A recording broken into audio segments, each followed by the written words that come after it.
Bonjour Anna, Bonjour Estelle. peux-tu te présenter brièvement et me dire ce qui t'a amené à l'art-thérapie dans ta vie? Oui, bonjour à tous. Alors, je suis art thérapeute, donc c'est un titre inscrit, donc ça s'appelle le RNCP, donc Répertoire National des Certifications Professionnelles. Alors, c'est un niveau 6 et c'est validé par l'État. Donc, j'ai été formée dans un centre de psychologie appliquée qui s'appelle Profac. Et là-bas, j'ai reçu donc une formation qui est donc éclairée par la psychanalyse. Donc en fait, en art-thérapie, je m'appuie en fait sur certains concepts psychanalytiques tels que le transfert, l'inconscient. Et donc je place en fait le respect de la singularité de la personne en souffrance au cœur de la rencontre. Voilà. Alors, ce qui m'a amené à l'art-thérapie, alors ça a été très très long, ça a été un long cheminement. C'est une succession en fait depuis une dizaine d'années de questionnements, de vécu personnel et professionnel. Alors, il y a eu des moments charnières dans ma vie, et l'élément déclencheur, on va dire, ça a été en fait mon congé maternité, ma deuxième fille.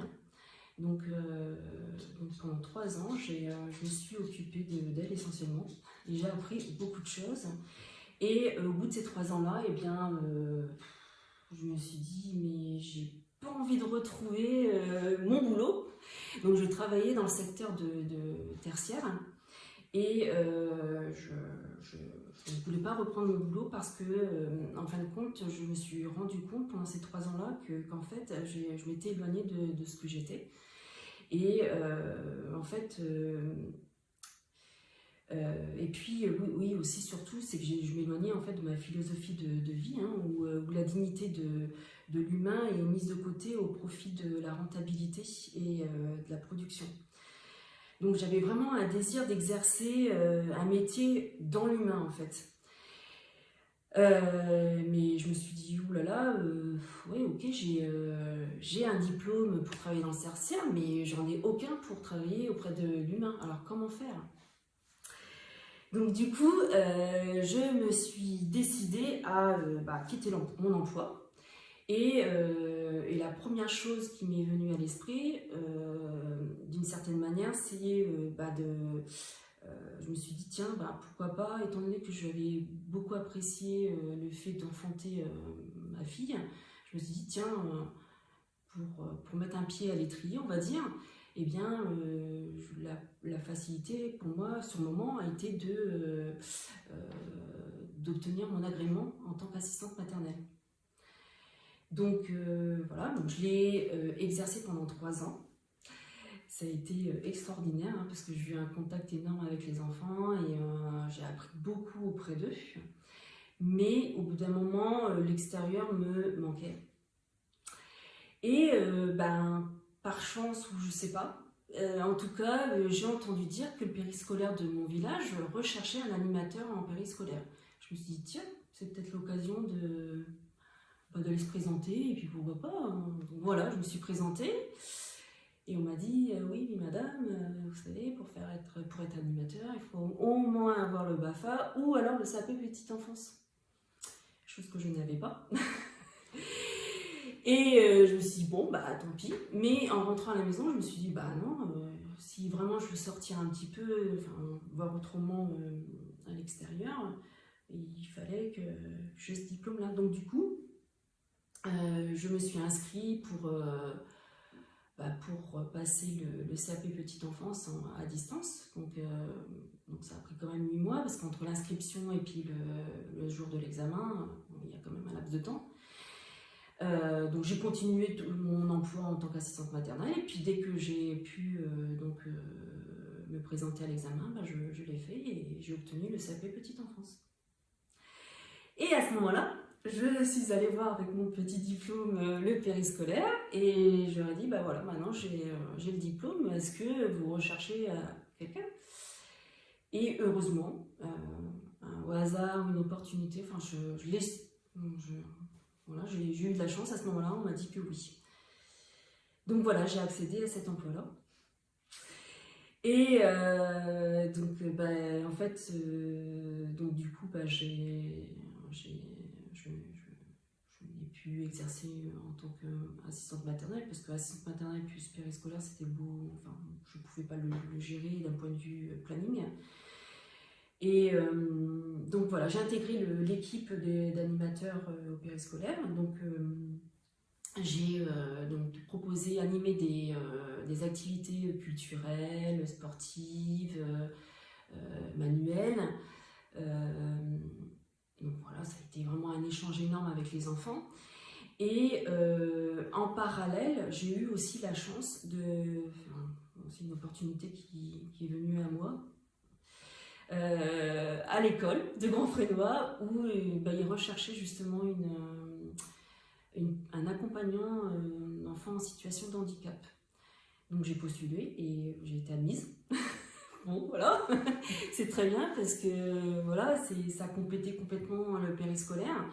Et puis, c'était bienvenu. C'était un bon complément de revenus aussi, hein. Faut pas le négliger. Et donc ça a été des années formidables, mais par contre, j'avais quand même, à un moment donné, il y a certaines choses qui manquaient, où j'étais pas très à l'aise, et je l'ai constaté en fait sur différents points. Au périscolaire, en fait, quand je programmais les activités, j'avais ce que j'appelais, je planifiais donc une activité, ce que j'appelais donc une activité temps libre. Et je trouvais qu'elle était géniale, cette activité-là, parce que en fait, les enfants, ils étaient tout autres. C'est-à-dire que ils avaient un imaginaire fou, ils se sentaient beaucoup plus libres. Enfin bon, c'était. Et puis moi, de mon côté, mon positionnement était autre aussi. J'avais plus cette position de celui qui guide, qui dit de faire ça, de faire ceci, de faire cela. Et j'aimais cette position-là, en fait, de cette position un petit peu aussi d'effacement, où je laissais librement l'enfant créer ses petits trucs de son côté. Donc, et là, j'ai eu vraiment pas une lumière, mais ça m'a fait réagir. Je me suis dit, mais vraiment, c'est ce positionnement-là que je voudrais, en fait. C'est voilà, laisser cette liberté-là à l'autre de créer comme il le souhaite. Donc voilà, premier constat. Et puis le deuxième constat, c'est au travers mes accompagnements auprès des enfants en situation de handicap, où là, c'est tout autre. Hein. Donc là, je suis plus en une béquille, on va dire. Je compense beaucoup le manque, l'handicap de l'enfant. Et je me rends compte qu'en fait, ces enfants-là, c'est des enfants qui sont très émotifs et qui, à un moment donné, en classe, ont besoin d'une pause. Parce qu'en fait, il y a une grosse stimulation d'effets de groupe scolaire qui se passe et ces enfants-là, ils ont besoin de se ressourcer. Et m'est venu à l'esprit, je me suis dit, mais en fait, il faudrait faire quelque chose pour ces enfants-là, quoi. Enfin, le rythme scolaire est beaucoup trop soutenu. Et donc, je me suis dit, mais ça serait bien de pouvoir les sortir de classe et de trouver un temps pour que ces enfants-là puissent se ressourcer. Donc voilà, il y a tous ces petits constats, en fait, là, qui m'ont fait réfléchir. Donc, ça cheminait dans ma tête. Et puis, encore un hasard, lors d'une discussion avec une amie psychologue, je lui ai parlé un petit peu de ce manque que j'avais dans tous mes deux postes. Et elle me dit, mais Anna, pourquoi pas l'art-thérapie? Et moi, je fais, mais attends, l'art-thérapie, je connais pas déjà d'une. et de deux, je suis pas... tu sais très bien que j'ai une sensibilité à l'art, mais je suis pas artiste. Hein.